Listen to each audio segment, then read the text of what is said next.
My side of the argument is regularly told that we've heard it again tonight, we were described somewhat as hate.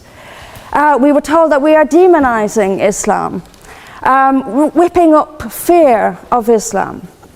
Not the first time I've been accused of this, probably won't be the last. But let me just say, and let's take this into the real world as we've been advised to do, let me tell you what actually whips up fears of Islam. We take it from the top: 9/11, the London Underground bombings, Madrid, Mumbai, Mali, Bali, northern Nigeria, Sudan, Afghanistan, Saudi Arabia, Iran, Yemen, Pakistan, death for apostasy, death for blasphemy, death for adultery, death for homosexuality, gender segregation.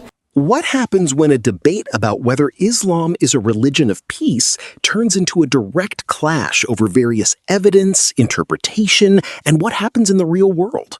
Anne-Marie is about to make one of the most forceful arguments of the evening, and as Mehdi Hassan appears ready to respond, the room suddenly makes it clear to him that she is not finished yet.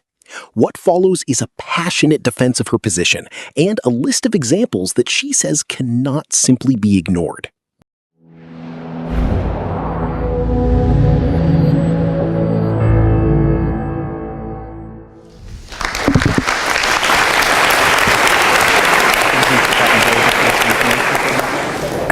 Well, good evening, everyone. Thank you for having me. I hope everyone can hear me. How to respond to a lot of this. First of all, on the bar, you said, you admitted yourself that the bar had been set quite high. I would suggest, though, that the burden of proof is on the proposer rather than on us. It quite clearly says Islam is a religion of peace. I suggest you prove it. We've also been told here tonight when we opened that this debate must take place in the real world. Well, absolutely, yes, it must. It must take place in the real world. And I will describe what Islam is doing in the real world. We can sit and we can debate theocracy day in, day out. We will never agree. We can debate, is there a God, isn't there a God, is the Quran real, isn't it? None of it actually matters. What matters is what happens in the real world, as my opponent quite rightly said. My side of the argument is regularly told that we've heard it again tonight, we were described somewhat as hate. We were told that we are demonizing Islam, whipping up fear of Islam. Not the first time I've been accused of this, probably won't be the last. But let me just say, and let's take this into the real world as we've been advised to do, let me tell you what actually whips up fears of Islam.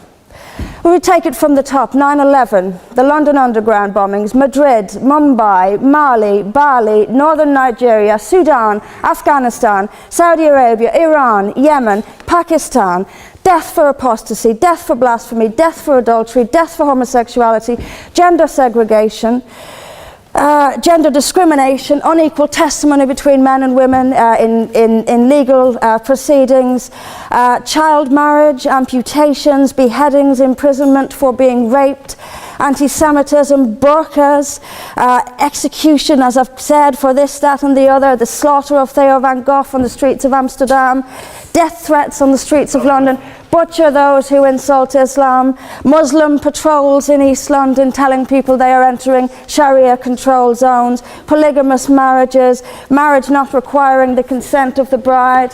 This is what causes fear of Islam. It is not me, it is not my colleagues on this side. Point of information on that point. If Islam and Muslims are responsible for the Muslim patrols, I'm not finished. Accepting. I'm not. No, okay. I'm not. I mean, let me speak on.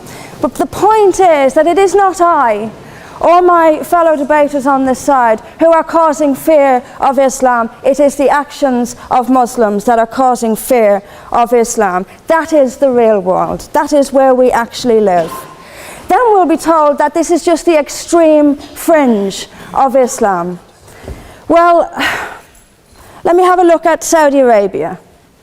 Saudi Arabia is the birthplace of Islam, the custodian of its holy sites. In Saudi Arabia, a woman is not allowed to drive. She is not allowed to leave the house without a mahram. She is not allowed to vote, although they've been incredibly generous by allowing some votes in the next elections.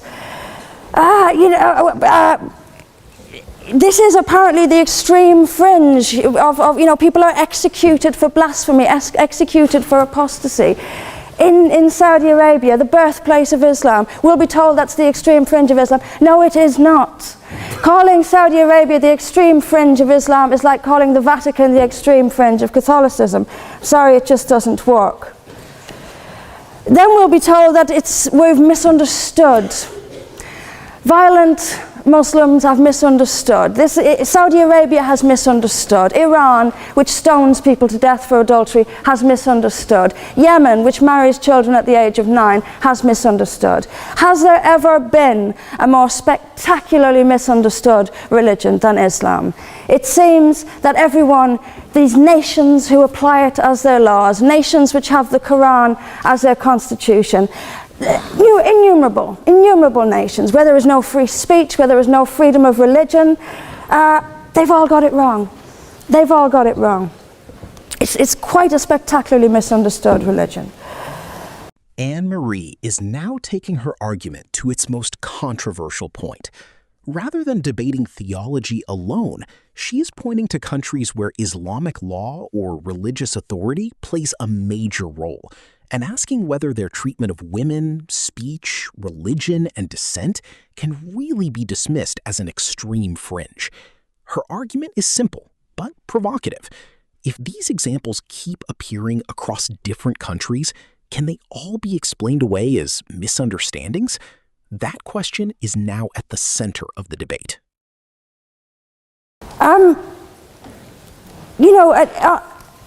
There's just so much that, I'm constantly told as well that I need to respect Islam.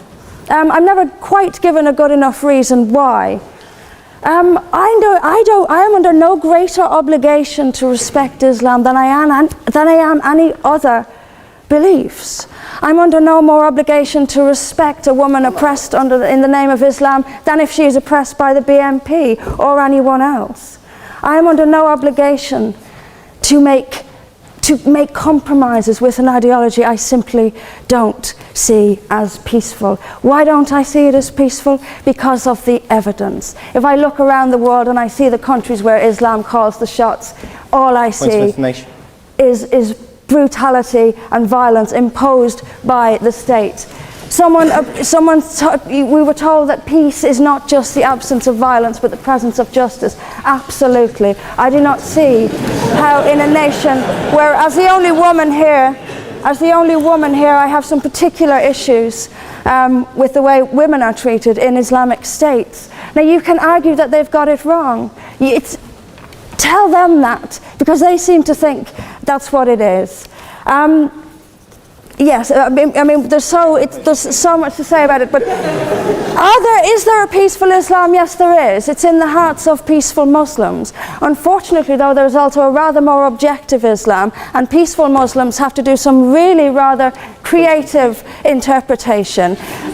And this is where Anne-Marie draws her most important distinction. She acknowledges that hundreds of millions of Muslims live peacefully, but argues that peaceful people and the teachings of a religion are not necessarily the same thing. That claim immediately raises the temperature in the room, because she is now challenging not just political movements or governments, but interpretations of Islamic scripture itself. With the audience reacting strongly, Anne-Marie knows exactly how controversial her argument has become. Like the command to beat her. I've seen Muslim women. I didn't stand up for you. You're allowed to. Well, I didn't.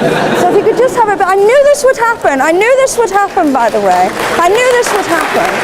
What I'm saying is completely controversial and will be booed and shouted down, and I have no doubt my colleagues the same. I knew this would happen. You say anything negative, you'll get the boos. I'm actually going to leave it there. But I will finish just by saying this. There are hundreds of millions of peaceful Muslims. That is a fact. But that does not mean that Islam itself is peaceful.